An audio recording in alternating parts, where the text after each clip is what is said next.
Hello student.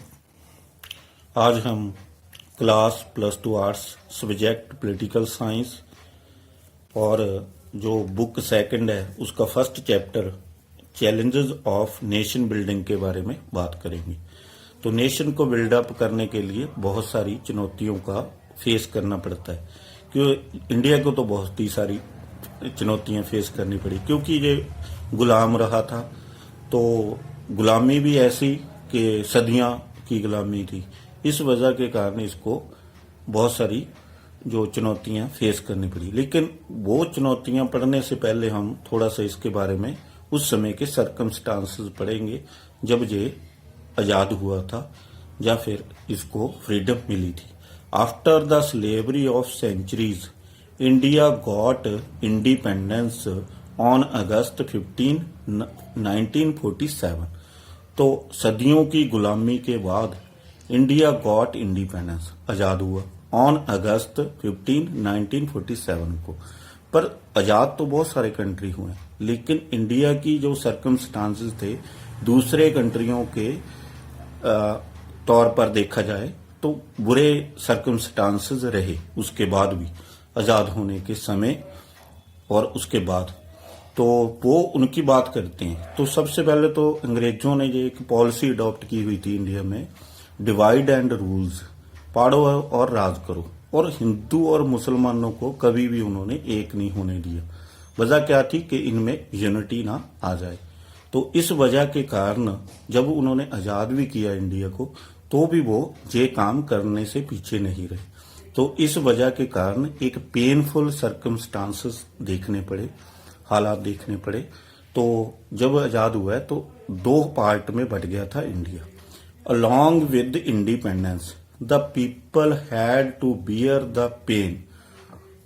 लोगों को pen beer करनी पड़ी जब आजादी के साथ साथ। ऑफ द पार्टीशन, किस चीज की?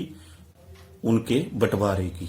इंडिया के दो हिस्सों में बांट दिया गया। Of the country in two parts, India and Pakistan, दो पार्ट में अंग्रेजों ने बांट दिया।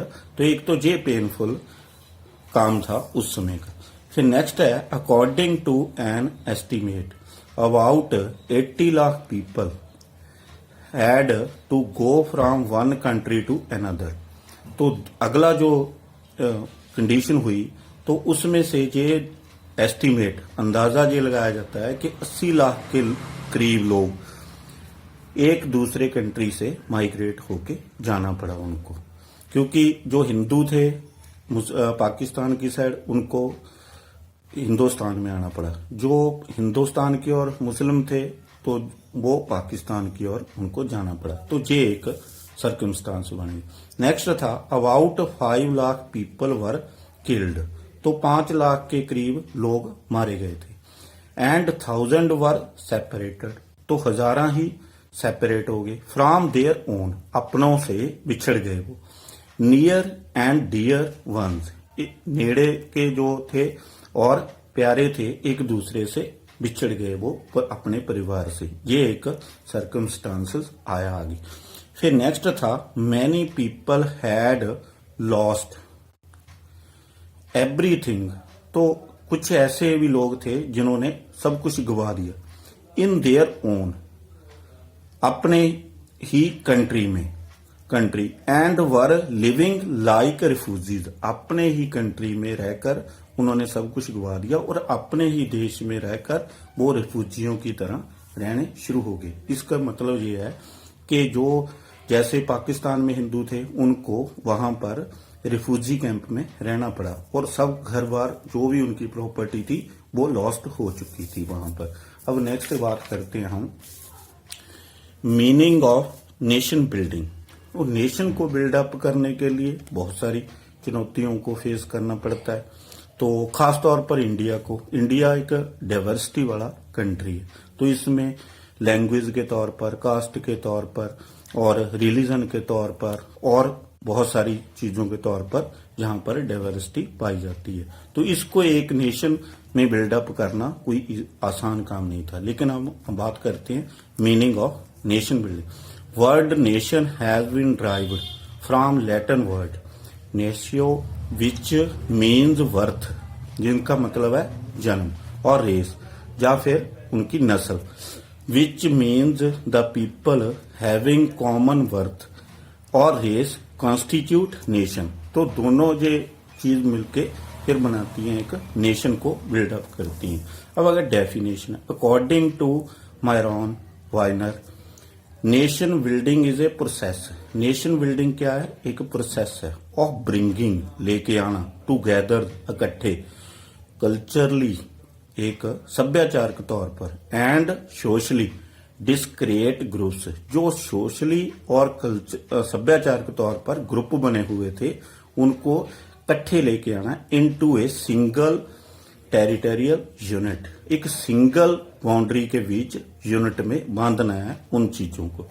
And the establishment of national identity, और एक नेशनल आइडेंटिटी को एस्टेब्लिश करना है, जैसे कि हमारा हिंदुस्तान, भारत, या फिर सारे जहां से अच्छा हिंदुस्तान हमारा, उस तरह की एक आइडेंटिटी को एस्टेब्लिश करना था। एंड नेशनल सेंट्रल अथॉरिटी, अतः एक नेशनल सेंट्रल अथॉरिटी बनानी थी तब। फिर आ गया conclusion, nation building is to create national consciousness, एक नेशनल कॉन्शियसनेस क्रिएट करना था अमंग द पीपल, लोगों के बीच, that the people speaking different language, having different religion.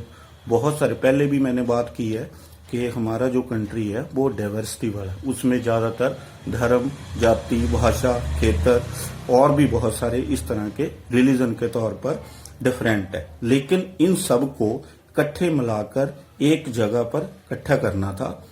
तो उनमें एक जागृति पैदा करनी थी, किस बात की? आर वन, वो सब एक हैं, एंड इक्वल, और समान है, चाहे विदाउट एनी डिस्क्रिमिनेशन, सबको राइट्स प्रोवाइड कराए जाएंगे, सबको वोट का राइट दिया जाएगा, सारे लोग पार्टिसिपेशन करेंगे पॉलिटिकल एक्टिविटी में। तो इस तरह से लेके आना था। There is one accepted political authority, और वो वहां पर जहां पर एक पॉलिटिकल, इक्वल पॉलिटिकल अथॉरिटी को एक्सेप्ट करना था इन द स्टेट के बीच। एंड ऑल आर बाउंड, बंधे हुए थे, किसको मानने के लिए? एक्सेप्टेड पॉलिटिकल अथॉरिटी को। तो इस आज इतना ही है, कल करेंगे नेक्स्ट।